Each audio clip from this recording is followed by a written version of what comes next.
আজকে হবে আমার সবচেয়ে প্রিয় মাছ চিংড়ি মাছের ভাপা। চিংড়ি মাছের ভাপা করার জন্য চিংড়ি মাছ বাজার থেকে এনে মাছগুলোর খোসা ফেলে মাছগুলো পরিষ্কার করে ধুয়ে নেওয়া হয়েছে। এরপর মাছগুলোর মধ্যে পরিমাণ মতো নুন এবং হলুদ দিয়ে মাছগুলোকে ভালো করে মাখিয়ে নেওয়া হচ্ছে। আর মাছটা করার জন্য যে মশলাটা দরকার তার জন্য এখানে দেখুন কালো সর্ষে, সাদা সর্ষে, পোস্ত এবং কাজু বাদাম আর কাঁচা লঙ্কা একসঙ্গে মিহি করে বেটে নেওয়া হয়েছে। এইবারে মাছগুলো ভাপে বসানোর জন্য মা একটা স্টিলের টিফিন বাটি নিয়ে নিয়েছে।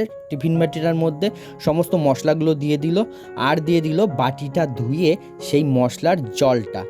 এরপরে দিয়ে দিল একটা লঙ্কা, আর এই লঙ্কাটা কী লঙ্কা বলুন তো? ঘৃতকুমারী লঙ্কা। এই লঙ্কাগুলো কিন্তু প্রচণ্ড ঝাল হয়, সেই কারণে একটা লঙ্কাই মা কুচি কুচি করে এই মশলার মধ্যে দিয়ে দিল।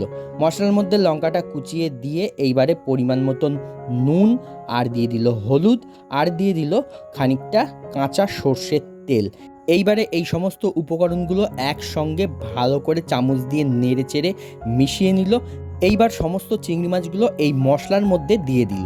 এরপর এর মধ্যে আরও খানিকটা সর্ষের তেল দিয়ে দিল। সর্ষের তেল দিয়ে এবারে মশলা আর মাছ দিয়ে ভালো করে মাখিয়ে নিতে হবে।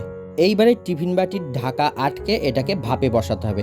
ভাপে বসানোর জন্য এখানে একটা কড়াইয়ের মধ্যে জল নিয়ে নিয়েছে খানিকটা, আর এই জলের মধ্যে এবারে দিয়ে দিল একটা স্ট্যান্ড।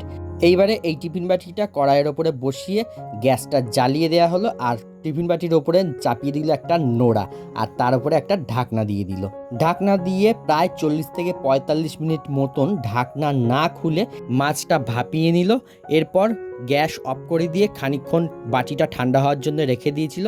বাটি ঠান্ডা হয়ে যাওয়ার পর এইবারে বাটিটা খোলার পর এই তৈরি হয়ে গেছে চিংড়ি মাছ ভাপা।